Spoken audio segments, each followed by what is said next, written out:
ଭାଷଣ କଳାର ପରିସର ଓ ଉପଯୋଗିତା ଦର୍ଶାଅ। ଭାଷଣ କଳାର ପରିସର ଓ ଉପଯୋଗିତା ଦର୍ଶାଅ। ଆନ୍ସର ହେଉଛି ଭାଷଣ ଏକ କଳା। ଭାଷଣ ଏକ କଳା। ଏହା ସମସ୍ତଙ୍କ ପାଖରେ ନଥାଏ। କାରଣ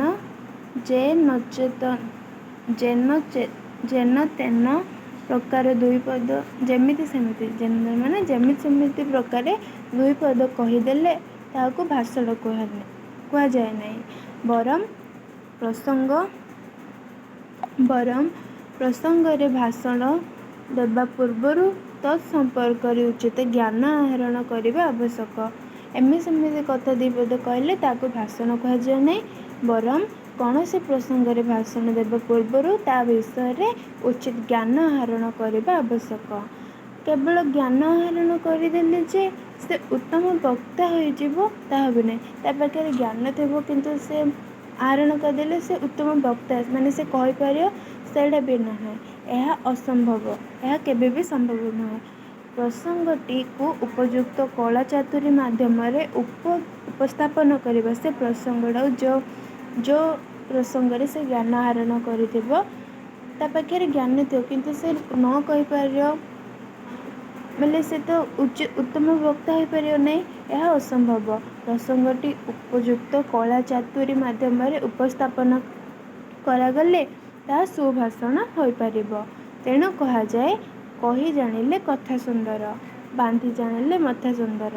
ଅର୍ଥାତ୍ କଥାର ସୁନ୍ଦର ପରିପ୍ରକାଶ ହିଁ କଥାକୁ ସୁନ୍ଦର କରେ।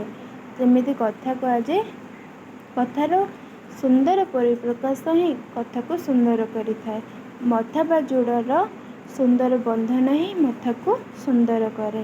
ବଚନ ଅମୃତମୟ ହେଲେ ଅନ୍ୟ ମନକୁ ଆକର୍ଷିତ କରେ। କେବେ ସୁନ୍ଦର କଥା କହିଲେ ଭଲ କଥା କହିଲେ ଅନ୍ୟ ମନକୁ ଆକର୍ଷିତ କରେ। ସାମାନ୍ୟ କୋମଳ ବଚନ ଦ୍ୱାରା ଦୁଇ ଜଣଙ୍କ ହୃଦୟକୁ ଜିଣି ହୁଏ। ସାମାନ୍ୟ କୋମଳ ବଚନ ଦ୍ୱାରା ଦୁଇ ଜଣଙ୍କ ହୃଦୟ ଜିଣି ହୁଏ।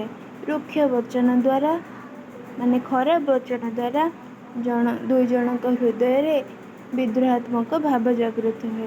ଉଦାହରଣ ସ୍ୱରୂପ ଖା ଗିଳି ଭୁଞ୍ଜ ମାନେ ସେ ସେମ୍ କଥା। ଖାଇବା ଗିଳିବା ଆଉ ଭୁଞ୍ଜିବା ତିନିଟା ଯାକ ସେମ୍ ୱାର୍ଡ଼ କିନ୍ତୁ ଆଦି କ୍ରିୟାପଦକୁ ନିଆଯାଇପାରେ। ଏ ତିନିଟା ଯାକ କ୍ରିୟାପଦ ନିଆଯାଇପାରେ କିନ୍ତୁ ଏହି ତିନୋଟି ପଦ ଅର୍ଥ ଭୋଜନ ମାନେ ଖାଇବାକୁ ସୂଚାୟିତ କରେ।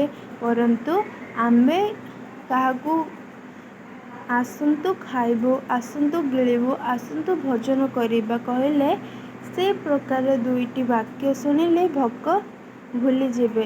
କିନ୍ତୁ ଆସନ୍ତୁ ଭୋଜନ କରିବା କହିଲେ ତାଙ୍କ ହୃଦୟରେ ବନ୍ଧୁତ୍ୱ ଭାବ ସୃଷ୍ଟି ହୁଏ।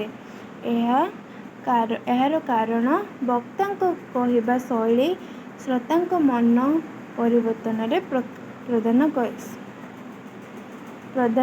ପ୍ରଧାନ ସହାୟକ। ସଭାସମିତି ବ୍ୟତୀତ ବିଭିନ୍ନ ସ୍ଥାନରେ ଗୋଷ୍ଠୀ ଆଲୋଚନା ବା ଦଳଗତ ଆଲୋଚନା ଭିତରେ ନିଜର ସ୍ୱତନ୍ତ୍ର ପରିଚୟ ସୃଷ୍ଟି କରିବା ପାଇଁ ଭାଷଣ କଳା ପ୍ରଧାନ। ଏବେ ଗୋଟେ ସଭା ସମିତି ଓ ବିଭିନ୍ନ ଗୋଟେ ଗୋଷ୍ଠୀରେ ଆଲୋଚନା ଦଳଗତ ସମୟରେ ସ୍ୱତନ୍ତ୍ର ପରିଚୟ ସୃଷ୍ଟି କିପରି ହୁଏ ତାର ଭାଷଣ କଳା। ତା କଥା ହିଁ ତାକୁ ଉଚ୍ଚ ସ୍ଥାନରେ ପହଞ୍ଚାଇଥାଏ। ଯେପରି ଜଣେ ମାନସିକ ବିକାରଗ୍ରସ୍ତ ରୋଗୀର ଚିକିତ୍ସା କରିବା ସମୟରେ ମନସ୍ତତ୍ତ୍ୱବିତ୍ କୋମଳ ବଚନ ବ୍ୟବହାର କରି ପ୍ରକୃତ ସତ୍ୟ ଉଦ୍ଘାଟନ କରନ୍ତି, ଠିକ୍ ସେପରି ବକ୍ତାଙ୍କ ବାକ୍ ଚାତୁରୀ ହିଁ ଶ୍ରୋତାଙ୍କ ମନକୁ ବାନ୍ଧି ରଖେ। ଦେଶ କାଳ ପାତ୍ରରେ ଯଥାର୍ଥ ବୁଝି ସେ କଥା କହେ। ସେ ହିଁ ପ୍ରକୃତ କଥକ।